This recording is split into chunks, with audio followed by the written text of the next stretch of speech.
Back to my channel. ఈరోజు మనం మాట్లాడుకుందాం బాలీవుడ్లో 5 మోస్ట్ రియలిస్టిక్ లవ్ స్టోరీస్ గురించి. ఫిల్మీ డ్రామా కాకుండా న్యాచురల్గా ఉండే ఎమోషన్స్తో మనల్ని కట్టిపడేసిన మూవీస్ గురించి. First movie the lunch box. ముంబైలోని డబ్బావాల సిస్టమ్ బ్యాక్డ్రాప్లో అన్ఫోల్డ్ అయ్యే ఈ స్టోరీలో హీరో హీరోయిన్ ఇద్దరు కలవరు, కానీ లెటర్స్ ఎక్స్చేంజ్ చేసుకుంటూ డెవలప్ అయ్యే సైలెంట్ లవ్ స్టోరీ చాలా హార్ట్ టచింగ్గా ఉంటుంది. తప్పకుండా చూడండి. Next wake up Sid. సిద్ధు మరియు ఆయిషా మధ్య స్లోలీగా డెవలప్ అయ్యే బాండ్ ఒక యూత్ జర్నీతో పాటు న్యాచురల్ లవ్ స్టోరీగా చూపించారు. ఫ్రెండ్షిప్ నుండి లవ్కి వెళ్ళిన బ్యూటిఫుల్ ట్రావెల్ ఇది. థర్డ్ వన్ ఏ టైమ్ మెట్రో.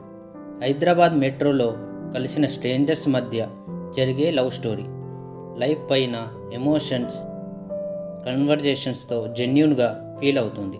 లవ్ అంటే ఒక అండర్స్టాండింగ్ అనే మెసేజ్ ఇస్తుంది. Fourth movie October. Slow paced poetic film ఇది.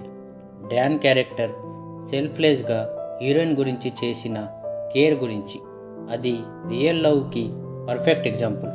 ఈ మూవీ చాలా డీప్గా మనల్ని టచ్ చేస్తుంది. Last one peak. ఈ మూవీలో డైరెక్ట్గా లవ్ స్టోరీ అని కాదు, కానీ అమితాబ్ బచ్చన్ గారు, దీపిక పదుకొనే, ఇర్ఫాన్ ఖాన్ మధ్య సబ్టల్ ఎఫెక్షన్ ఉంటుంది.